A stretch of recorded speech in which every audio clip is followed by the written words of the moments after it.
Hello everybody, it's me SpriteVR. Today we're taking a look at 5 VRChat worlds that are absolutely amazing. For today's episode, we're going to be focusing on mainly visual experiences, or providing a really unique experience through a specific art style. And I believe these 5 worlds really show that off really well. If you guys want more videos like this, make sure you guys like and subscribe, because I'll be sure to do more of these. I actually really enjoy it. Anyways, enough yap, let's get straight into the video.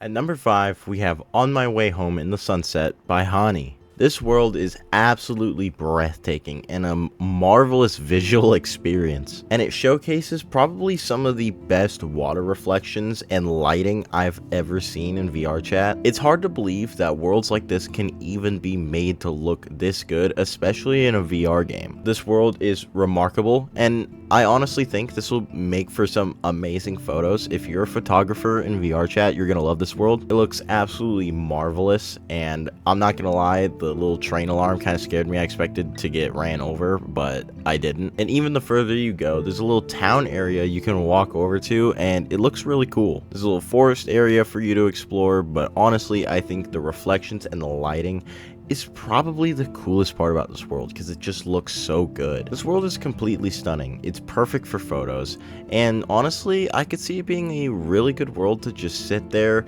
think about things, and probably de-stress, or just, you could even probably sleep here. But I can't suggest this world enough. It looks amazing, could make for some amazing photos, or could be just a place for you to chill and hang out with some friends, or just by yourself and de-stress. Anyways, let's move on to the next world. At number 4, we have Himmel by Ananan. This map is different, even though it's absolutely breathtaking. Instead of focusing on realism, it more focuses on vibrant colors and a really cool art style. Just like the last world, it features some amazing water reflections, and in general, this whole world feels like it was ripped straight out of a fantasy book. The map is pretty big, with a bunch of different areas for you to explore, and could even be a really good hangout room. Also, this map is insanely optimized. I was able to run it in 90 frames on my setup, which compared to what I usually get on VRChat worlds, which is usually around 40, I'd say this is an amazingly optimized map. Even though this map looks breathtaking, this map sort of gives me vibes from the game The Light Brigade, which not a lot of people I don't think played, but it was something that I personally enjoyed, and it gives me a huge vibe of The Light Brigade, but a little more vibrant and cheery. This could honestly be a map you could sit in for a long time, talk with friends, or even just sit there by yourself, and it makes for amazing photos. This map is not like realistic by that sort of means, but it has a really cool art style, and it's something a lot different than we see usually. And it sort of has this surreal, like, heaven vibe to it. And it all takes place inside of this really cool cathedral. So honestly, I think you should give Himmel a chance. It's a really awesome map. If you're a huge fan of like the heaven cathedral vibe, or you want a cool world to explore and take photos in, then Himmel is for you, and it's extremely well optimized. Yeah, I highly suggest you give Himmel a visit, and let's move on to the next world. Next up, we have OZ08C by Ozen. This map is awesome for a variety of reasons. It takes place in this cyberpunk city, which not only is it fully explorable, it's just absolutely huge. You spawn really high up, and then you can drop down into this fully populated city that is just oozing with cyberpunk 2077 vibes, even a slight tinge of RoboCop vibes. Even though the assets used are the same as Night City by Oath, this takes it and puts it to a new level and makes it just look absolutely stunning. And inside of VR, you really get a huge sense and appreciation of just how big this map is. It's something you're not going to be able to grasp on a flat screen. Once you're in VR and can truly see the depth and just the sheer amount of massive this map is, you will be genuinely surprised. I will say, if you are afraid of heights inside of VR, I really don't suggest this map, just because if you spawn up really high And to get into the city map, you genuinely just have to drop into the city, and that can be a little scary for people who are afraid of heights. But I'm not afraid of heights in VR anyway, so I thought this map was absolutely awesome. While it's not the most realistic world by any means, it still looks awesome. It has that cyberpunk aesthetic, which I absolutely adore, and the city could be awesome for photos. I could totally see some Cyberpunk 2077 inspired photos down here. And I will say, this map did absolutely kill my frames, because the map is just huge and it honestly has a lot of stuff in it. It's not just empty. You will probably run this map at 30 frames max, but even past that, you can still explore the city fairly with decent frames. And I still think that if you have a good enough PC, I think it's worth checking out, because you don't want to miss out on it. I think it's an amazing looking map, and it's honestly such a cool experience to see just how big this city is. And honestly, I just love the cyberpunk vibe, so honestly, I think you should go and check it out. You will not be disappointed. Next up, we have Derealiy by Kane. Yeah, I'm not even going to try to attempt that name. This map is very unique, probably the most unique one we've had so far. This is an amazing VR just experience. Not only are these rooms just gorgeous, it's also an amazing nostalgic experience.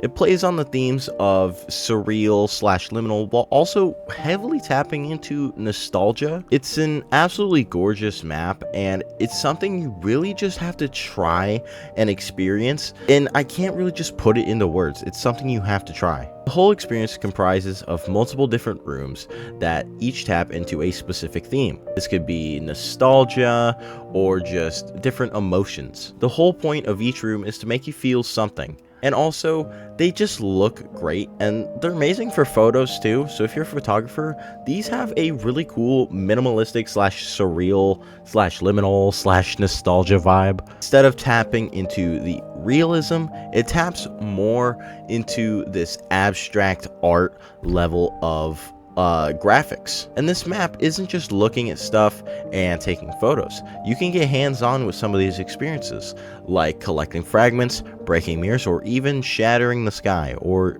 jumping off a staircase. But they all represent something, and I'm not going to spoil this experience completely for you. It's something you're just going to have to believe me and trust me on, and just go and experience it for yourself.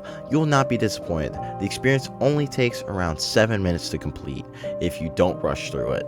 And I honestly, it's a quick little playthrough. I think you'll enjoy it. It looks amazing, and it's definitely something that everybody should try out, because not only is the map gorgeous, it's an awesome experience too, and I think that's awesome. So go ahead and give Derealiy a try. You will not be disappointed. Trust me on this. And lastly, we have Afterfog by Ozin again. This map has a really nice vibe to it. It sort of has this empty / futuristic / post-apocalyptic highway vibe to it. It's very cold and dystopian in a way. It has this sort of Silent Hill fog, which looks really good in headset, and it sort of fogs out these huge background items like cranes or buildings, which I think looks good. It's something that you could barely make out, but once you realize it's there, it's awesome. There's a bunch of different highways for you to explore, and honestly, the vibe of this map just feels cold and dark. I had my air conditioner going throughout this map, and I swear to God, I could almost feel the mist and the rain while playing, and I'm not gonna lie, it low-key made me a little sad. I don't know what this map was on, but it low-key had this vibe to it, and honestly, it made me feel a little bit emotional, chat. Plus, it looks really good on photos, So once again, if you're a photographer, this is gonna look really good. And it's not just a little highway area. If you go back, there's a little like market area that you can explore. It's not very big, but it is there, and it's somewhere you can explore, and it does look cool on photos. But I think the real highlight of this world is obviously the foggy highways that you can explore that have water all over them. And on one of the highways, there's a black car that you can go in, and it looks really good. There's rain on the windows, and there's rain on the car, and there's a whole bunch of reflections here. It looks great. The map is pretty empty, so that might be another reason why I felt a little depressed playing this map. But if you still enjoy that vibe, that little cold and dark vibe, then this map might be for you. I personally find this will be a map that you want to try out by yourself instead of with other people. I think it'll just hit harder if you play it by yourself, and I think you'll be able to appreciate the map a little more. So yeah, if you enjoy this sort of vibe and just want a place you could just sit there by yourself, then I highly suggest Afterfog. But yeah, that's about it.